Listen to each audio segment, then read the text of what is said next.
Pira na, naging bato pa sa kupunan ng OKC. Nanatili pa ring bilog ang bula sa kupunan ng Indiana. Tabla na ang serye sa dalawang malupit na team. Ninais man na tapusin ng OKC ang serye sa Game 6 pero bigo sila dahil ang Indiana ay nakahanda na. Ito na ang ating nagbabagang Game 6. Kaling sa oven at bagong hain pa rin, nagmistulang sentral na pagawaan ng asukal. Game number 6, Indiana Pasay Boracay Pacers versus Ormoc City Thunder. Ay, Indiana Pacers versus Oklahoma City Thunder pala. Dumadako na tayo sa lahat ng team na hindi nakapasok sa NBA Finals. Kasama na ang Misamis Heat. Ay nako, first quarter pala. Unang pukol, mintis ang easy layup ni Pelicans. Buti na lang nakuha ni Gulayat at na-i-follow. Mag-follow kayo sa akin. Joke lang po. Ay nako, sobrang nakaaaliw ang ginawa ni Pelicans. Parang 360 na pamalo, umiikot sa ire at nakaisang 2 points. Kayod kambing na ang naka 40 points sa Game 5. Ang sniper sa World War II. Isang slam dunk ni sniper sa World War II para time out na ang Indiana. Lamang na ang OKC sa score na 10-4. Naghahabol na ang kampo ni Lapu-Lapu. Ay nako, Indiana Pacers pala. Under Desaya, ang lahat ng lugar sa Pilipinas ay napuntahan na ay sana all ay 7 minutes and 34 seconds. Kayod baka na si Pascal Piolo. Parang sinaniban ng isang tangking gasolina. Daig pa ang pison bumabangga sa pader. Ay nako, naipasok. Difficult shot, patay ka dyan. Nakatayo na ang mga palamuti sa mukhang makinis. Ay nako, fans pala. At bumitaw na naman si Hero ng isang 3 points. Shout out sa lahat ng mga viewers ko. Comment mo ang team mo, Pasay at Ormoc. Ay nako, ito na. Sumasalaksak na ang ating MVP noong March 16, 15, 21. Ay nako, SJA ang ating MVP. Patay ka dyan. Isang sidestep na naman na binitawan ni Hero. Under Desaya, si McConnell ay nakastil na. Pasa kay Ube Tapin, bumitaw ng 3 points. Patay ka dyan. Lamang na ang visiting team sa score na 21-17. Naghahabol na ang team ni SGA. Ito na, si Gunman bumitaw ng isang long distance relationship. Ay nako, naipasok. Standing ovation na ang mga Libakira. Ay nako, Marites pala. Ito na, ang malupitang rebound ni Bante Estrado, Alex Caruso. Ay nako, Caruso pala.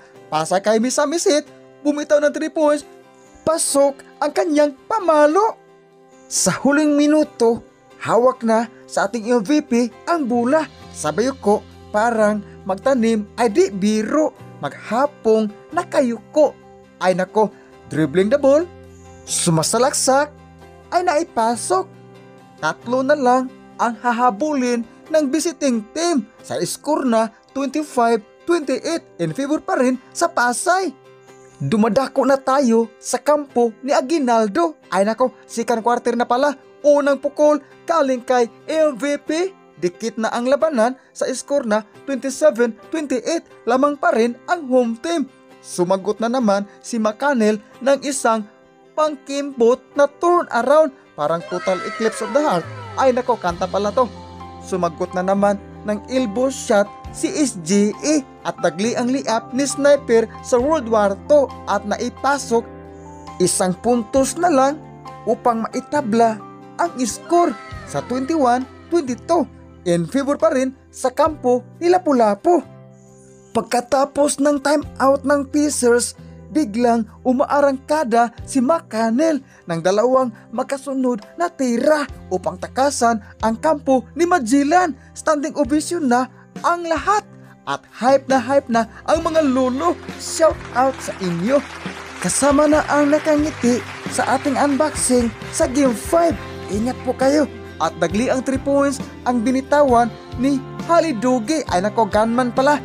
Lahat ng kulay dilag nakatayo na at kayod kalabaw na si McConnell at nakahiga sa baistel sa bula. Pasa kay Hero at pasa naman kay Piolo. Ay nako, Bradley pala.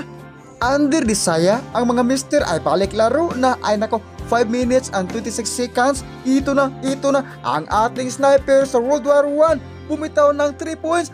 buti na lang hindi na kinalawang ang kanyang machine gun. At biglang lumayo na ang Pasay sa Ormoc sa score na 45-35, lamang pa rin ang home team.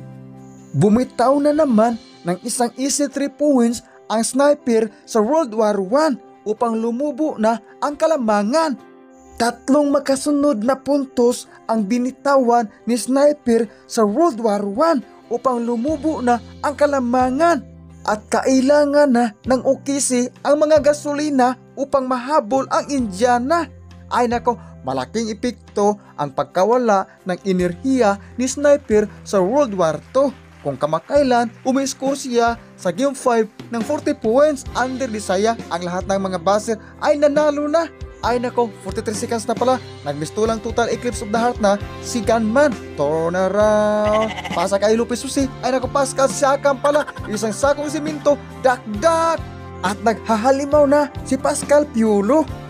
At tad-tad sarado na ang visiting team sa nag-iinit ang galing sa oven na Pasay. At natapos ang second quarter, tinabakan ng OKC mula ulo hanggang kuko ng Agila. Ay nako, score pala 64-42, lamang pa rin ang kampo ni Lapu-Lapu.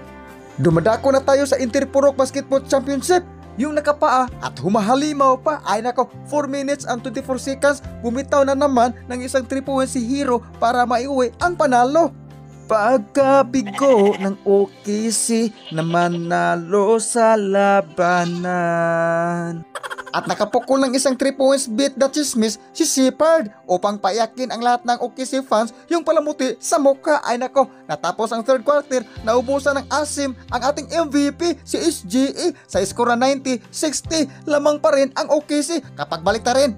Ay nako, tinabakan na ang visiting team. Dumadako na tayo sa panglimang quarter. Ay nako, final in last quarter na pala. Under 7 minutes and 55 seconds, isang slam dunk ang binitawan ni Mathurin upang payakin ang OKC dahil malabo na mahabol ang Indiana sa score na 178. At sa wakas, paldo ang OKC.